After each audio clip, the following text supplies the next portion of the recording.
Hey guys, this is Sandy. I'm a licensed realtor here in the Central Florida area. I'm also a licensed loan originator. Today I want to do a video for you on can I keep my house if I file bankruptcy? Let's get into it.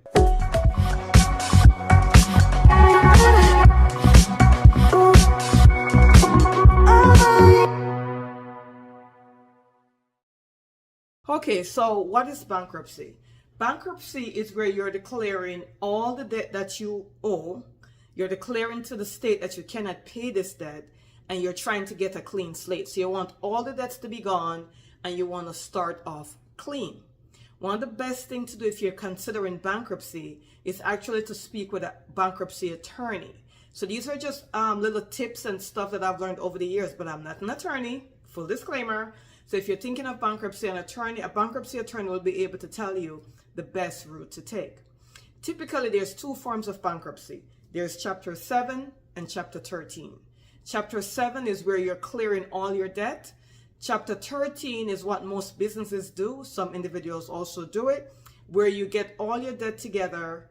You go to a trustee, they'll put all your debt together and they'll create a monthly plan, a monthly payment for you to pay it off at a certain period of time. So that means you're not getting rid of your debt. You're just saying, hey, I need to rearrange my debt. I need to compile my debt into one big debt. Give me a monthly payment and I'll pay it off.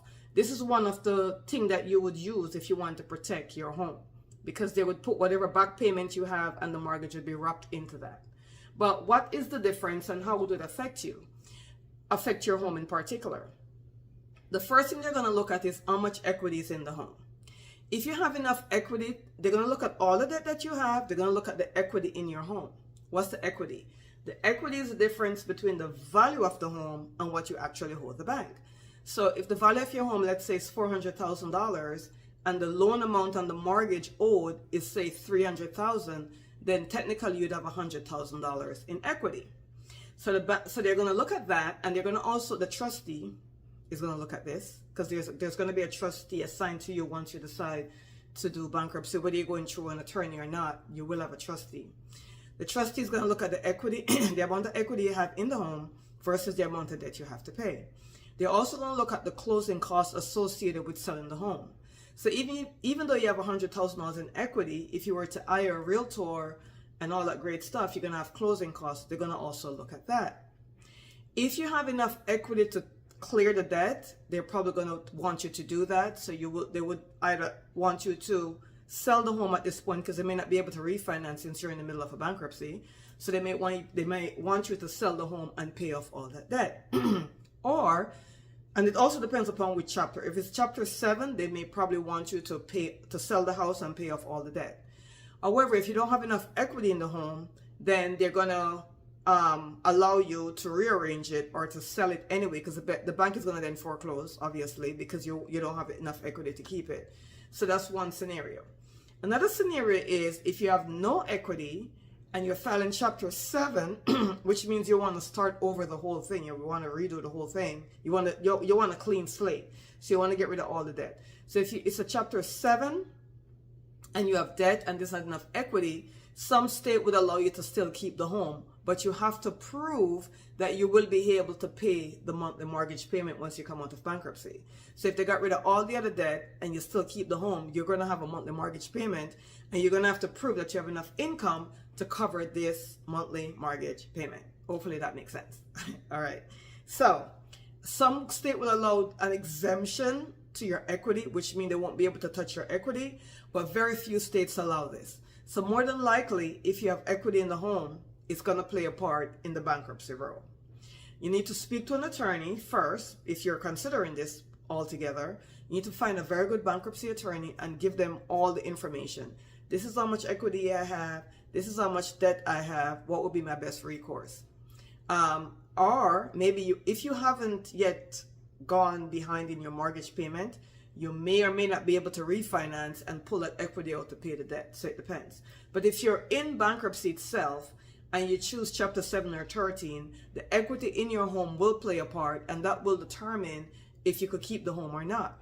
Another thing they're going to consider is once all the other debts are gone, all the other debts, credit cards, student loan, medical debt, whatever the debts are, they're going to look at that, they're also going to look at what's your income and how much income would you have to cover the monthly mortgage if they decide that you could keep the home.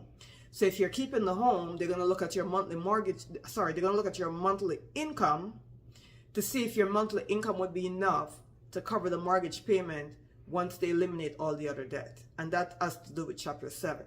With Chapter 13, they're going to look at your income. They're going to look at all the debt that you have plus your mortgage payment, all the mortgage payment you have behind. They're going to put that into one big debt, and then you have to pay this amount per month, every month, and you're going to have to check in with the trustee and all that great stuff. So they're going to decide, okay, we put all your debt together. Now you got to pay $500 a month as an example to pay off all the other debt, and your mortgage is $2,000 a month. So now you're going to have to show the trustee that you can afford $2,500 per month to clear off all the other debt you're paying off plus the mortgage payment, as in the case of Chapter 13.